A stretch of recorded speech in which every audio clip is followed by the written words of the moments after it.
wabarakatuh. Alhamdulillah nahmaduhu wa nasta'inuhu wa nastaghfiruh wa na'udzu billahi min sururi anfusina wa min sayyiati a'malina may yahdihillahu fala mudhillalah wa may yudlilhu fala hadiyalah. Asyhadu an la ilaha illallah wahdahu la syarikalah wa asyhadu anna Muhammadan abduhu wa rasuluhu la nabiyya wa la rasula ba'dah. Raditu billahi rabba wa bil islami dina wa bi Muhammadin nabiyya wa rasula. Rabbi zidni ilma warzuqni fahma. Rabbi israh li sadri wa yassir li amri wahlul 'uqdatam min lisani yafqahu qawli. Bapak Ibu saudara bahagia, sesepuh bini sepuh, para alim, para ulama, sholihin, sholihat, dan seluruh jamaah subuh Masjid At-Tawwabin yang aku hormati. Pertama dan utama, monggo kita bersyukur atas nikmat yang telah Allah berikan kepada kita. Allah sampun paring kepada kita rahmat, sehingga dengan rahmat itu Allah sehatkan badan kita, Allah kuatkan kaki kita untuk datang ke masjid ini. Sami sehat Bapak Ibu? Alhamdulillah. Mudah-mudahan hadirnya kita ke masjid ini Allah akan angkat derajat kita dan Allah akan menghapuskan dosa-dosa kita. Amin. Teringat satu kisah Bapak Ibu, ada satu sahabat yang nyuwun sewu, sahabat ini adalah orang yang buta di Madinah. Beliau ingin pindah rumah. Jadi rumah beliau ini 1 mil dari Masjid Nabawi. 1 mil itu pinten Pak? 1,6 kilo. 1 mil itu kurang lebih. Nah, terus kira-kira 1,6 itu mriki pundi? Mriki Adinusa nggih. Ya. Jadi pingin pindah rumah biar dekat di Masjid Nabawi. Biar apa? Biar bisa sholat jamaah 5 waktu bersama Rasulullah. Nah, kemudian berita itu sampai pada Rasulullah. Kemudian ditanya, kenapa kok pingin pindah rumah? Ya biar tidak terlalu jauh. Biar saya tiap waktu sholat 5 waktu bisa sholat bersama engkau ya Rasul. Dan saya adalah orang yang buta. Apa jawab Rasul? Tidak usah pindah rumah. Karena ketahuilah tadi, langkah kakimu ke masjid menaikkan derajat. Langkah kaki yang lain menghapuskan dosa. Akhirnya sahabat tadi bernama Abdullah bin Umi Maktum, Bapak Ibu. Akhirnya apa? Akhirnya dari Masjid Nabawi sampai rumahnya itu ngagem tali. Di setiap kali mau ke masjid, ya sudah tinggal pegang tali sampai ke masjid. Mau pulang dari masjid mau ke rumah karena dia buta, tinggal pegang talinya sampai rumah. Kita pripun Pak? Badhe ngagem tali kados niku napa pripun? Kita sudah tidak perlu pakai tali, sudah bisa melihat. Masya Allah. Yang kedua, salawat wassalam kita haturkan pada junjungan Nabi besar kita Nabi Muhammad sallallahu alaihi wasallam. Mudah-mudahan tercurah pula kepada keluarganya, kepada para sahabatnya, dan mudah-mudahan sampai kepada kita selaku umatnya. Dengan satu harapan Bapak Ibu, mudah-mudahan kita semua dimudahkan oleh Allah untuk bisa melaksanakan sunnah-sunnah yang diajarkan oleh Rasulullah SAW kepada kita. Bapak Ibu saudara bahagia, salah satu sunnah setelah subuh kata seniki Bapak Ibu, ini kita dilarang untuk tidur Pak Ibu. Biasa nyari bar subuh napa mboten? Oh mboten, alhamdulillah nggih. Oh enake por nggih. Bapak Ibu, kenapa kok kita dilarang tidur setelah subuh, Pak Ibu? Bapak Ibu saudara berbahagia, terus ngeten ceritanya. Rasulullah niku setelah Isya niku langsung nyari, Pak. Pola tidur Rasulullah niku begitu Isya, selesai sholat Isya, jamaah Isya nyari. Kita boleh begadang karena 3 hal. 1, karena berdakwah. 2, karena mencari ilmu. 3, ngobrolnya suami dan istri. Bapak Ibu ngobrol, ngantos larut malam boleh, enggak apa-apa Bu. Yang diobrolkan sing saya. Iki Bu, putra kita yang pertama nih mau dimasukkan ke pondok mana misalnya. Nah, ini pondok A kok kelebihannya ini, pondok B kelebihannya ini, pondok C kelebihannya ini. Nah itu kok ngobrol ngantos dalu, mboten napa-napa. Tapi selain 3 niku enggak boleh, Pak. Namun nyari mawon bar Isya. Nah, ternyata Bapak Ibu ada hormon yang sangat kita butuhkan dalam tubuh. Namanya hormon melatonin. Hormon melatonin itu hormon kekebalan tubuh. Hormon melatonin itu bekerja dari jam 8 malam sampai jam 2 pagi, Pak. Sehingga kalau ketika kok hormon itu bekerja kita sedang dalam keadaan istirahat, hormon itu bekerja sangat maksimal. Daya tahan tubuh kagem napa? Biar tidak gampang kena penyakit. Nah, setelah hormon melatonin tadi sudah tidak bekerja jam 2, yang bekerja hormon sitokin. Hormon sitokin apa? Hormon stres. Seandainya hormon sitokin itu sedang bekerja kok kita juga sedang tertidur, berarti stresnya dalam diri kita meningkat, Pak. Nah, hormon sitokin itu bekerja dari jam 2 malam sampai jam 6 pagi, Pak. Sehingga ketika kita kok sampai jam 6 pagi masih tidur, hormon sitokin tadi tinggi sekali dalam tubuh kita. Hormon apa tadi? Stres. Hormon sitokin. Dan hormon sitokin itu paling tinggi-tingginya 2 jam sebelum jam 6. Berarti jam 4 sampai jam 6, Pak. Makanya Rasulullah melarang kita bar subuh niku nyari melih. Orang yang habis subuh kok nyari melih niku hormon sitokinnya meningkat, stresnya naik, Pak. Makanya sampai Rasulullah kan mendoakan, Allahumma barik li ummati fi bukuriha. Ya Allah, berkahilah umatku di waktu pagi harinya. Nah, pagi hari di hadis itu disebutkan niku sampai syuruk. Habis subuh sampai syuruk.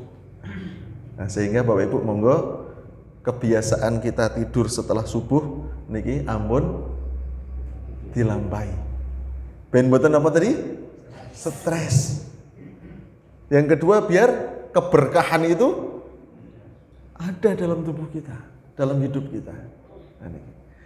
Baik Bapak Ibu saudara bahagia, Masya Allah niki tadi Ustadz Munir matur ternyata sudah hampir setahun ya. Salah satu ciri kiamat itu kata Rasulullah apa Pak? Waktu itu begitu cepat. Setahun itu seperti sebulan. Sebulan seperti sepekan. Sepekan seperti sehari. Sehari seperti 1 jam. Niki pun dinten Jumat. Ketoke kok tembe wingi salat Jumat. Engkau wis arep salat Jumat melih. Masyaallah. Niki memang Masya Allah Bapak Ibu, ciri-ciri niki datangnya kiamat itu waktu begitu cepat. Masya Allah. Ya, mudah-mudahan dengan waktu yang cepat itu kita bisa memaksimalkan amal soleh kita, bisa mengerjakan kebajikan-kebajikan melahirkan kemanfaatan yang banyak, Pak. Saya tadi malam habis pulang sampai Limbung tuh jam 1 malam, Pak. Baru pulang dari Kudus. Ya, di sana pengajian kok. Terus saya barisak mulai, Pak. Ya, saya pikir seperti di Limbung. Barisak mulai, makanya jam 9 sudah selesai. Ternyata saya mulai naik aja sudah setengah 10. Aduh. Rampung setengah 11, saya langsung pamit mawon. Ya, sampai Limbung jam 1 tadi malam. Bapak Ibu saudara berbahagia, pada pagi hari ini kita akan sarang-sarang belajar bagaimana kita harus mengetahui, Bapak Ibu, terkait dengan pola kerja setan. Pola kerja ini penting betul, Pak?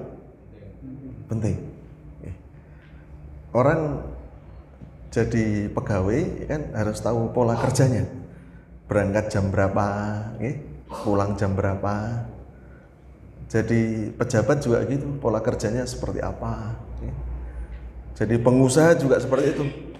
Pola kerja pengusaha ini A, B, C, D. Nah, Bapak Ibu, kita perlu tahu nih pola kerja setan. Karena apa? Setan ini musuh, betul Bapak Ibu? Bagaimana kita akan menang terhadap musuh manakala kita tidak tahu pola kerjanya?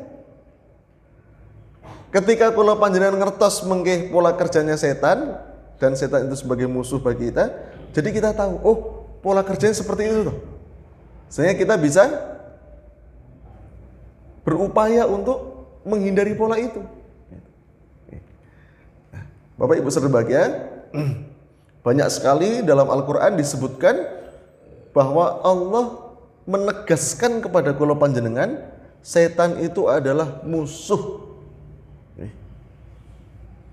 Misalnya surat Fatir ayat 6. Innasyaitana lakum aduwwun. Sesungguhnya setan itu musuh bagimu. Fattahiduhu aduwan. Maka perlakukanlah ia sebagai musuh. Terus Bapak Ibu saudara berbahagia, Allah menegaskan kepada kula panjenengan bahwa setan itu musuh. Sudah tahu musuh, perlakukan dia sebagai musuh.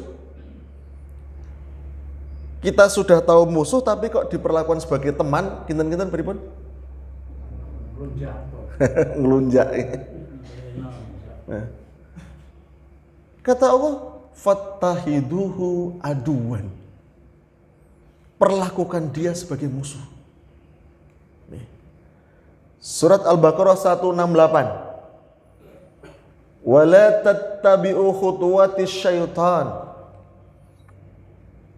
Jangan kamu mengikuti langkah-langkahnya setan. Innahu lakum aduwwum mubin. Sesungguhnya setan itu musuh yang nyata bagi kamu. Ada lagi yang lebih dahsyat lagi nih, Pak. Furqan ayat 29. Laqad adallani anidz dzikri ba'da idz ja'ani wa kana asyaitanu lil insani hadula. Sesungguhnya dia telah menyesatkan aku dari Al-Quran ketika Al-Quran itu telah datang kepadaku. Kata-kata yang selanjutnya dahsyat, Pak. Wa kana asyaitanu lil insani hadula. Dan setan itu tidak menolong manusia. Allah tegaskan, setan itu tidak menolong manusia.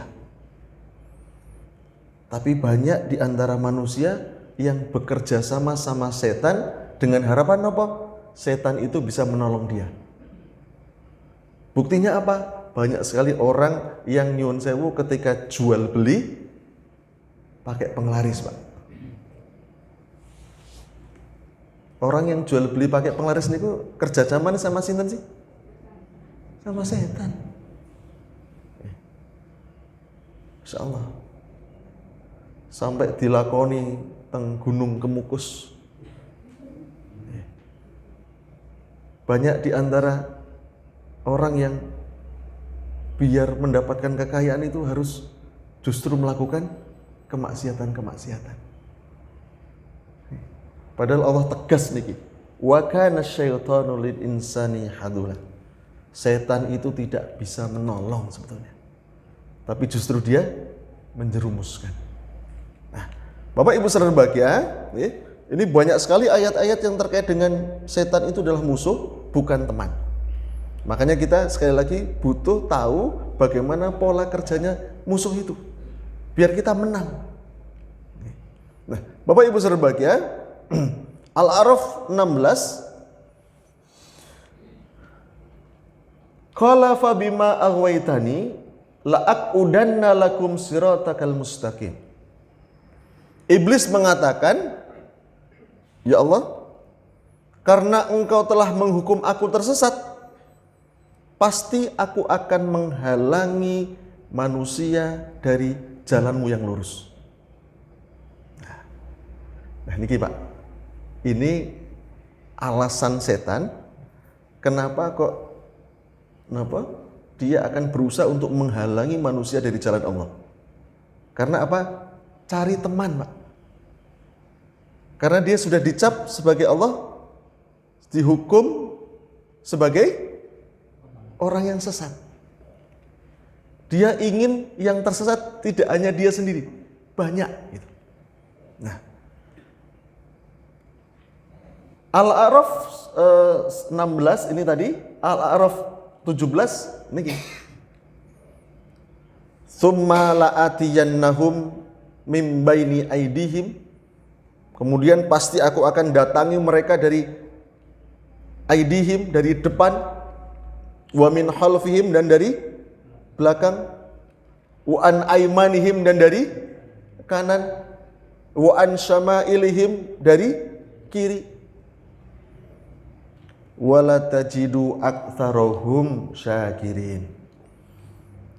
Dan engkau tidak akan mendapati kebanyakan manusia itu bersyukur. Artinya apa Bapak Ibu? Artinya setan ini menggoda kula panjenengan dari segala penjuru. Dari depan, dari belakang, dari kanan, dari kiri. Digoda Pak. Mau sholat subuh niku, engko sik sih. Kamu kan capek. Ora usah ning masjid ra apa-apa. Sudah bangun, ngusik urung komat, suwe komate, nunggu lagi. Sudah bisa Pak, komat ke masjid, digoda lagi. Ketika sholat, sering kelingan barang-barang sing hilang. Sampai lupa ini rakaat yang keberapa. Digoda terus. Dari depan, belakang, kanan, kiri, digoda terus. Makanya kita sering-sering untuk berta'awud, Pak. Memohon kepada Allah perlindungan dari godaan syaitan yang terkutuk betul. Nah, Bapak Ibu serbahagia, nyun sewu, niki Pak. Ada 5 pola kerja setan. Yang pertama apa polanya? Yang pertama adalah menghalangi manusia untuk bersyukur. Tadi Al-A'raf 17 tadi yang saya sebutkan. Pripun carane setan itu menggoda manusia biar manusia itu tidak bersyukur pada Allah. Niki pola kerja yang pertama. Pola kerja dasar niku niki. Ketika suami istri digoda biar tidak bersyukur, maka suami istri pasti cekcok. Coba nyon sewu Bapak Ibu. Kalau panjenengan sudah berkeluarga, pernah enggak kita cekcok sama istri? Oh, bendino Pak.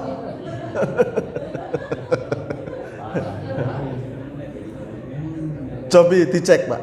Cekcoknya itu masalah apa? Mungkin nek diurut-urut ke pasti karena ini Pak. suami atau istrinya tidak bersyukur.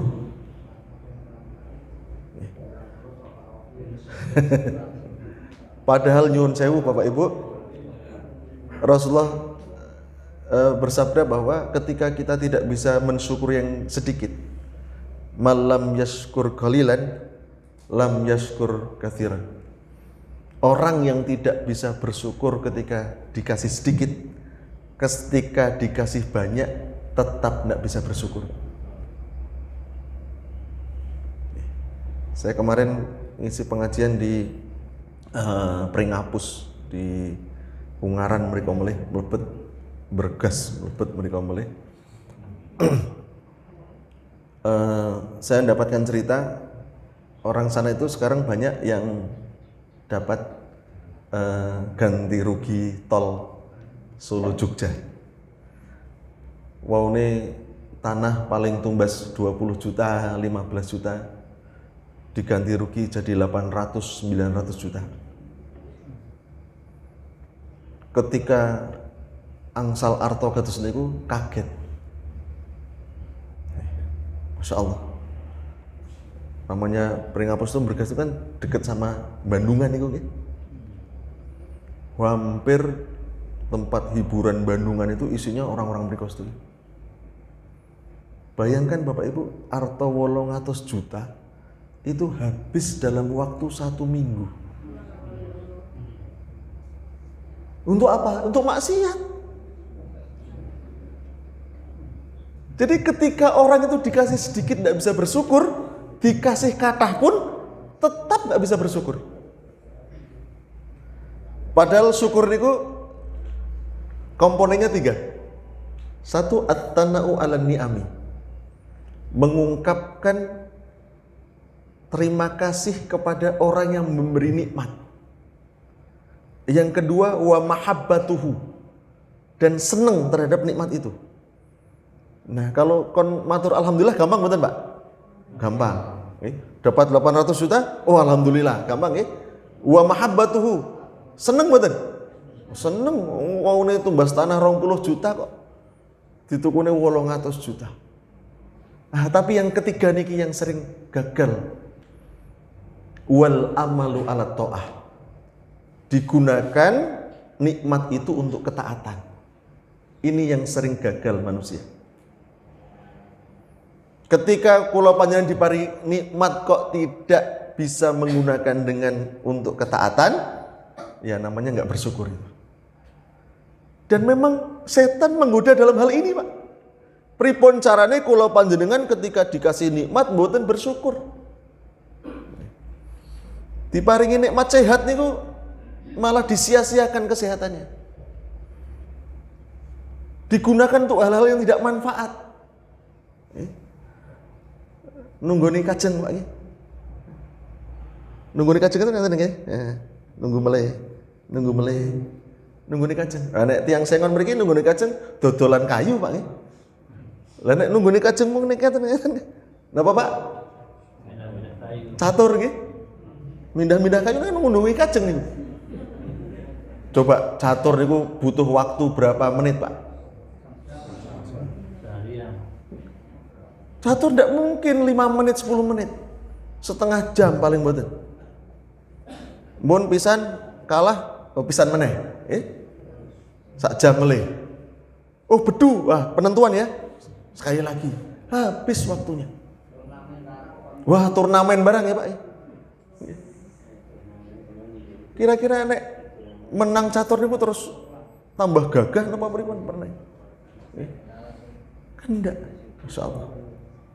Niki pola kerja setan niku kados niku, Pak. Pripun carane menggoda manusia, menghalangi manusia untuk tidak bersyukur. Ini yang pertama. Yang kedua, Pak.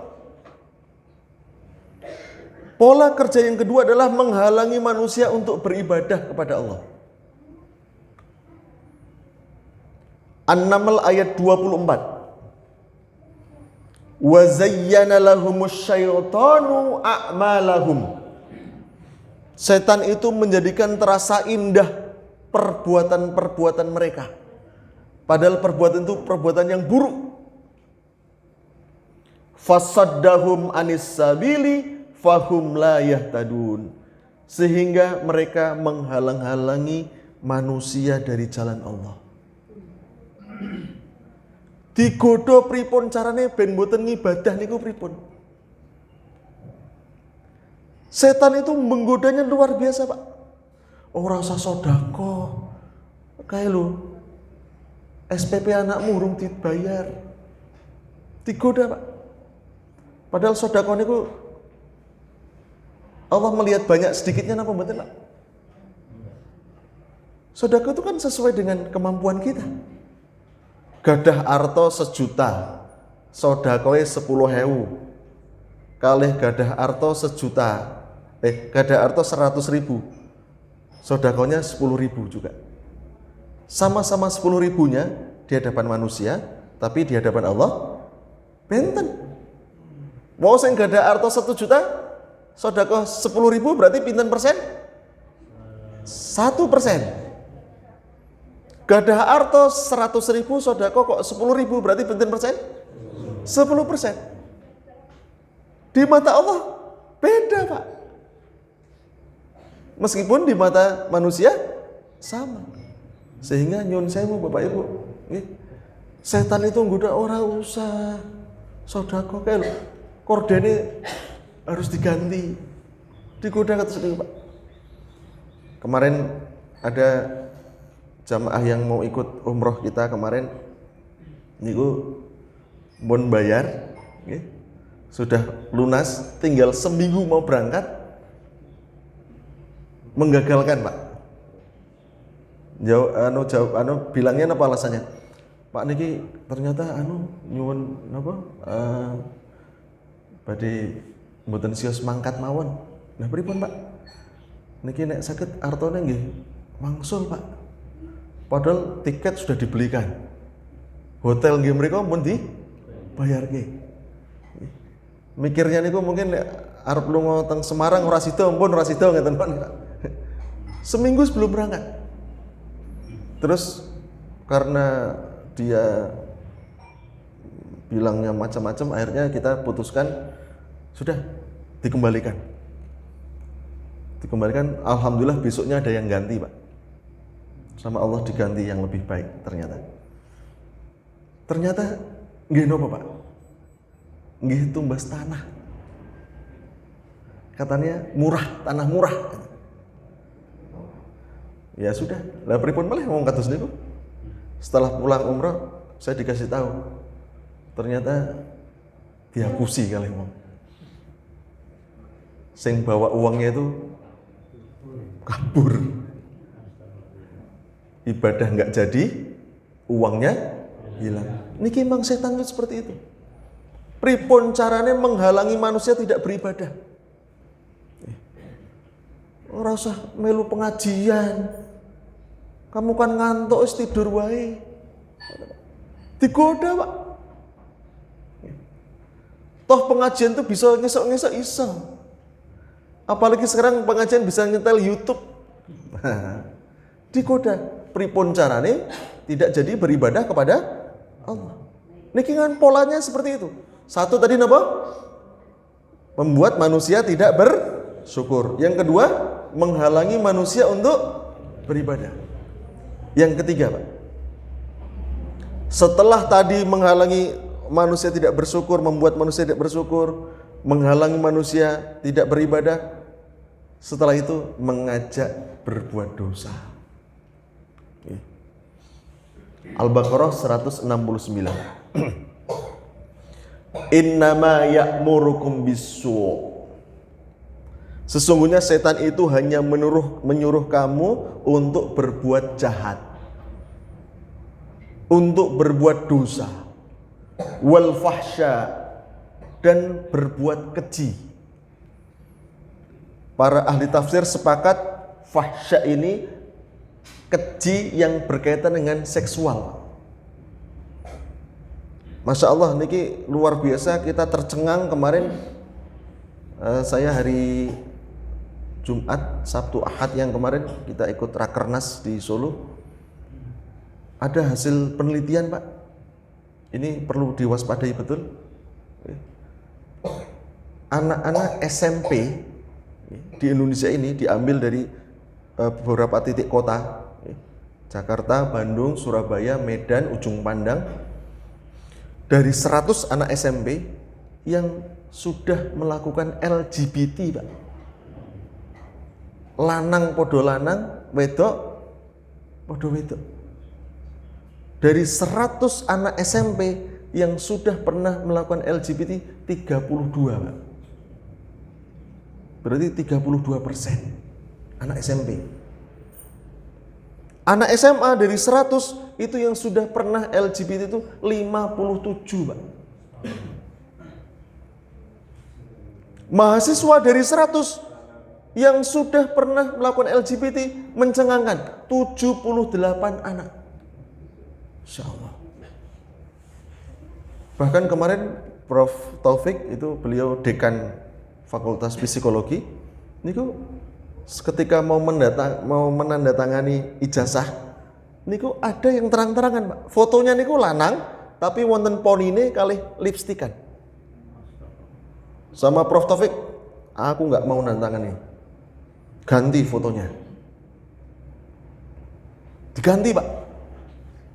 Ponine pun mboten wonten, tapi lipstik itu sik wonten. Dikembalikan lagi sama Prof. Taufik, aku nggak mau tanda tangan seperti itu. Baru ganti fotonya yang ketiga. Masya Allah.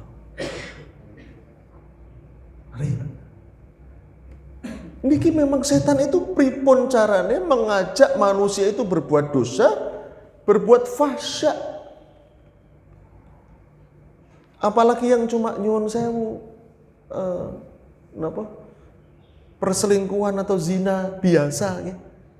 Bukan yang LGBT.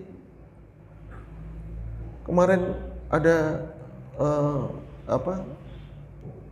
hasil penelitian nyuwun sewu. Ini wonten sing PNS mboten iki, Pak. Wonten iki. PNS itu dari 10 PNS, ini hasil penelitian di Indonesia yang sudah pernah melakukan perselingkuhan, perzinaan, niku 7, Pak. Dari 10 orang, 7 yang sudah pernah. Masya Allah, ngeri. Lah pripun? Ketemune tiap dino niku terus nggih. Pendak dino ketemune niku terus. Wangsul garek kesel. Padahal ketika kerja necis betul, Pak? Necis. Wangi, nggih. Nah, Masya Allah. Nek pas istirahat senengane makan bareng nggih. Nek riyen witing tresno jalanan saka kulino, nek sakniki witing tresno jalanan saka kuliner. Nih, Pak. Yang ketiga, mengajak manusia untuk berbuat dosa. Niki pola kerjanya setan yang ketiga. Dosa niku napa sih? Nah, nih. Dosa niku wal ithmu malam yaskun ilaihin nafs. Dosa itu adalah pengertiannya sesuatu yang tidak membuat hatinya tenang, Pak. Yang membuat jiwanya itu enggak tenang. Wala yatma'inna ilaihil qalb. Uripe mboten tatmain. Gelisah. Dosa itu menggelisahkan, membuat enggak tenang. Wa in aftakal muftun. Dan kamu tidak ingin orang lain mengetahuinya. Kinten-kinten tiang korupsi niku pengin mboten orang lain tahu, Pak? Enggak tahu, pengin orang lain enggak tahu. Berarti dosa. Ada orang yang berzina pengin diketahui orang lain? Enggak pengin. Berarti dosa. Yang kecil-kecil, Pak. Kira-kira nek ganti sandal teng masjid, pangkat ngagem swalu, wangsul ngagem sing sae. Kira-kira dia malu nggak kalau dilihat orang lain? Kalau malu nggak ingin orang lain melihat, dosa berarti. Pengertian dosa itu sesuatu yang tidak menentang hati, membuat galaunya jiwa dan tidak ingin orang lain tahu. Pengertian dosa. Yang keempat, Pak, pola kerja setan yang keempat, niki hati-hati Pak, merusak amal soleh. Amal soleh yang sudah kita lakukan dirusak sama setan. Kalau tadi misalnya orang sudah bisa bersyukur, selalu bisa berbuat baik, selalu bisa beribadah, setan tidak henti-hentinya untuk terus bekerja terus.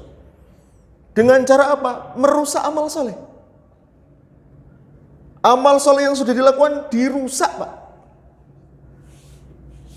Tadi nyun sewu, ketika sudah orang berinfak, sudah bersedekah, dirusak. Pripun caranya? Menumbuhkan riya, menumbuhkan sifat sombong. Ketika sudah timbul sifat riya, timbul sifat sombong, amal soleh tadi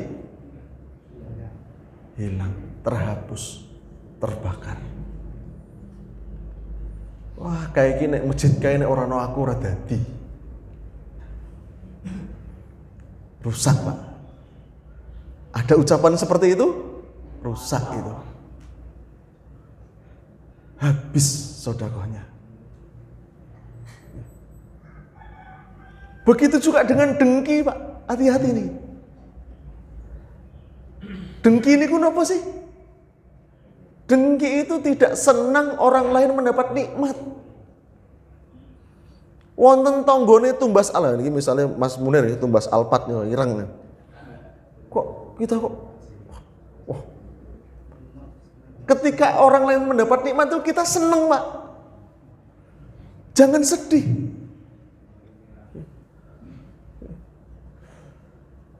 Ampun melihat rezeki, kayak kok mana teman ya. Justru kita senang Pak. Senang. Kinten-kinten nek podo-podo jualan ya niki sengon kan kathah sing dodolan bak truk nggih misal. Podo-podo dodol bak truk nggih. Koncone rame niku seneng napa sedih, Pak? Oh, susah nggih.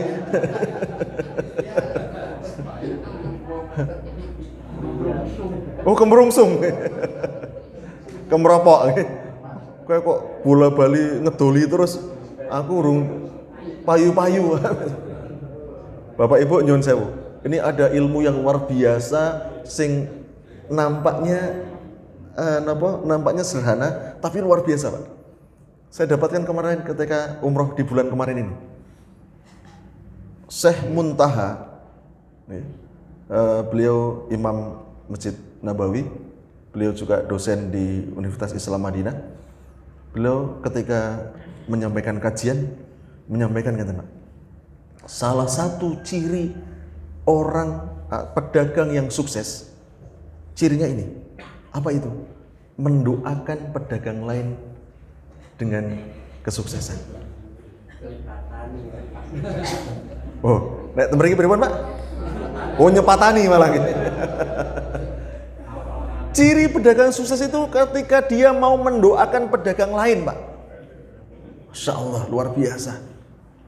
Beliau menyampaikan dulu di Madinah itu ketika nyun sewu podo-podo dodol parfumnya, ketika kok niki A B dodolan parfum, si A niku kok sing pembeli tekone nggon A terus. Niku ketika ada pembeli lain datang lagi, mohon maaf, yang kamu cari itu ada di toko sebelah. Padahal sebenarnya tokonya ada jual, Pak. Sampai seperti itu. Masya Allah. Nek kita pripun, Pak? Teng pundi Pak wonten nggih? Wah, kula nggih mboten ngertos. Masya Allah, luar biasa. Padahal pripun, Pak? Ketika kita mendoakan orang lain, doa itu diamini oleh para malaikat. Ketika kita doakan pedagang saya, ya Allah kayak mudah-mudahan kayak toko sebelah kayak rame. Niku diamini oleh para malaikat, Pak. Dan kita pun akan mendapatkan doa yang sama. Niki yang jarang disadari oleh orang. Ketika orang lain dagangannya rame, malah dengki, iri. Malah mengatakan yang enggak, wah kayak paling. Seneng mawon, Pak. Allah memberi kenikmatan kepada orang lain itu kita seneng, derek bunga gitu loh. Ampun susah.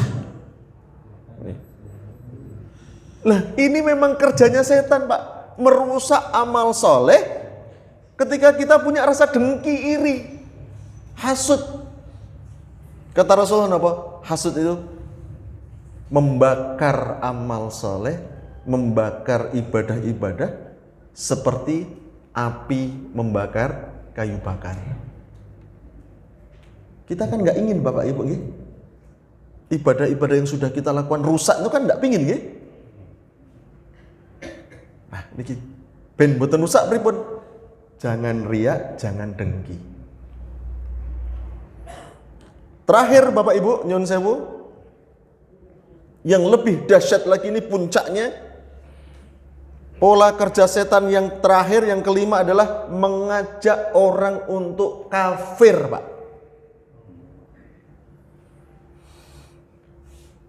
Untuk tidak beriman kepada Allah. Kenapa?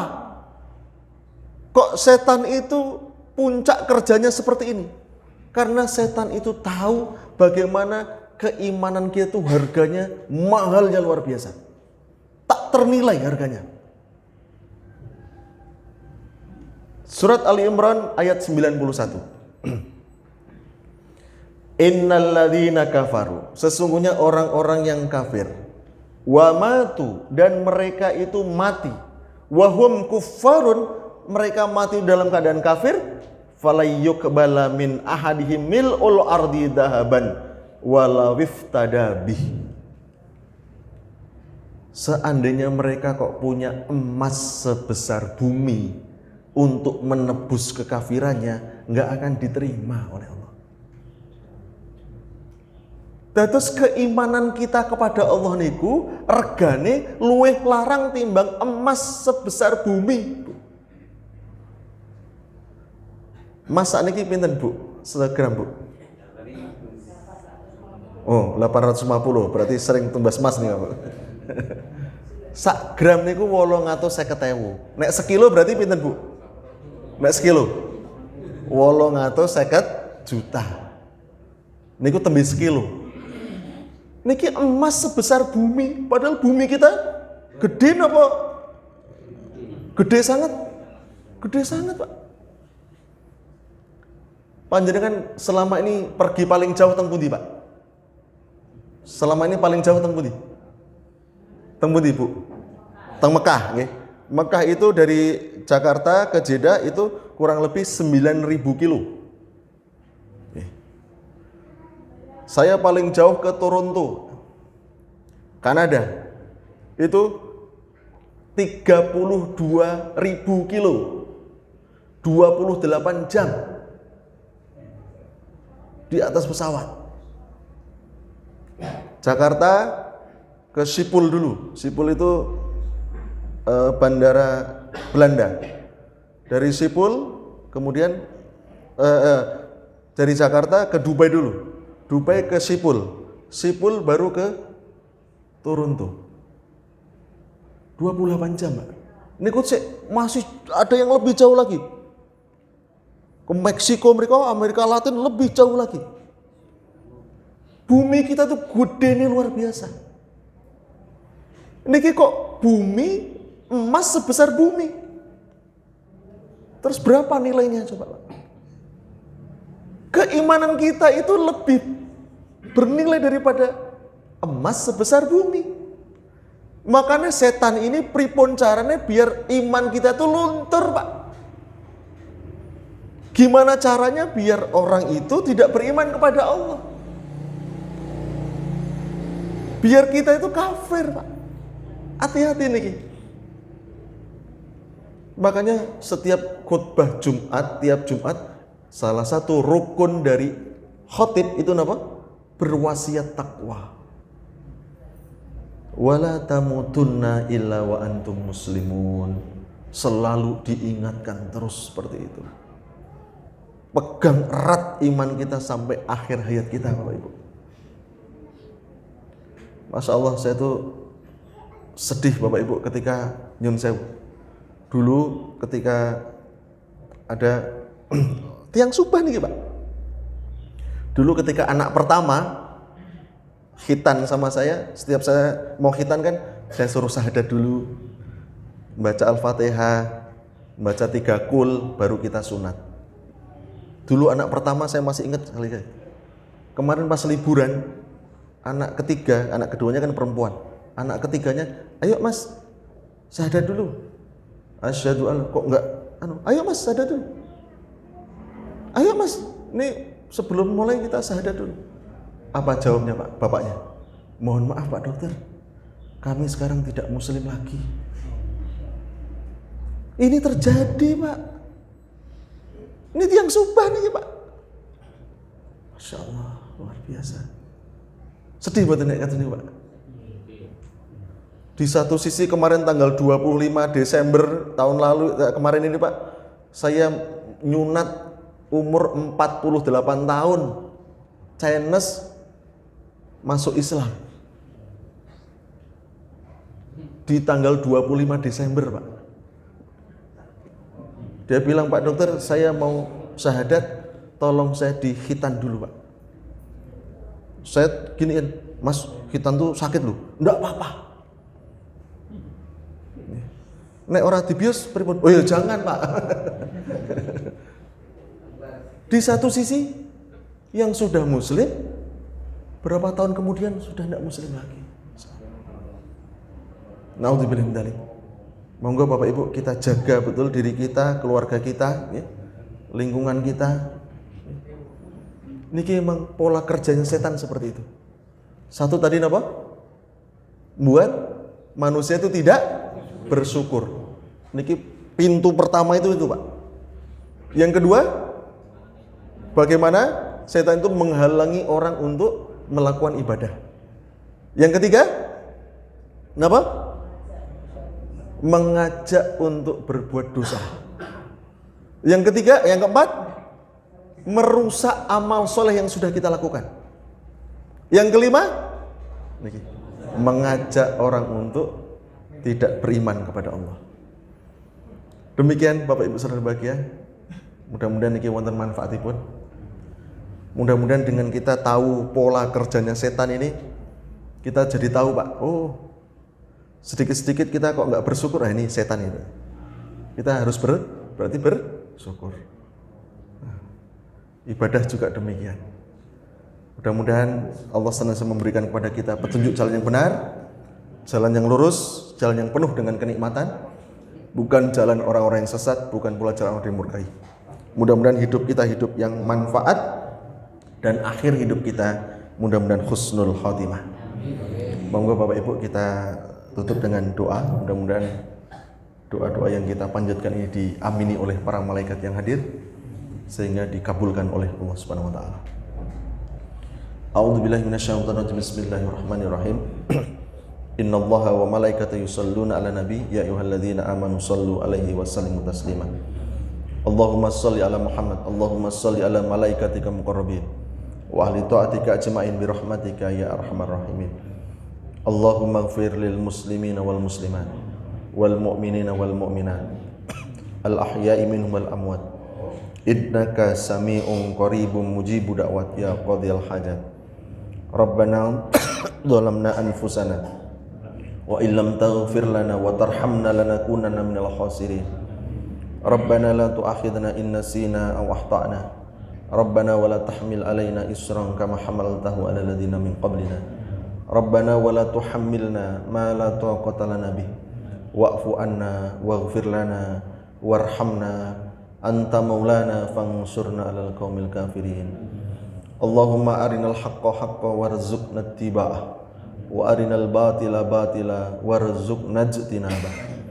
Allahumma a'inna 'ala dzikrika wa syukrika wa husna ibadatik. Allahumma kfina bihalalika an haramik wa aghnina bifadlika amman siwak. Allahumma la sahla illa ma ja'altahu sahla wa anta taj'al hazna idza syi'ta sahla. Ya Allah ya Rahman ya Rahim, ampunilah dosa-dosa kami ya Allah. Ampunilah dosa kedua orang tua kami ya Allah. Ampunilah dosa istri dan anak-anak kami ya Allah. Ampunilah dosa saudara-saudara kami semua ya Allah, muslimin, muslimat, mukminin, mukminat. Ya Allah ya Rahman ya Rahim, berilah kesehatan pada kami ya Allah. Berilah kesehatan kepada istri dan anak-anak kami ya Allah. Berilah kesehatan, berilah kesembuhan kepada saudara-saudara kami yang saat ini sedang sakit ya Allah. Apapun sakitnya, dimanapun mereka berada ya Allah, berilah kesabaran atas penyakit yang dideritanya ya Allah. Jadikanlah penyakit yang dideritanya itu sebagai sarana gugurnya dosa-dosanya. Ya Allah ya Rahman ya Rahim, mudahkanlah semua urusan-urusan kami ya Allah. Mudahkanlah urusan ibadah kami, mudahkanlah urusan akhirat kami, mudahkanlah urusan dunia kami, mudahkanlah urusan pekerjaan kami ya Allah. Ya Allah ya Rahman ya Rahim, jadikanlah kami semua yang hadir di sini ya Allah menjadi hamba-hambamu yang pandai mensyukuri nikmat-nikmatmu ya Allah. Menjadi hamba-hambamu yang baik, menjadi hamba-Mu yang bertakwa, menjadi hamba-hamba-Mu yang senantiasa mendapat rahmat dan petunjuk-Mu ya Allah. Ya Allah ya Rahman ya Rahim, anugerahkanlah kepada kami ya Allah anak-anak yang soleh, yang bisa mensolehkan orang lain.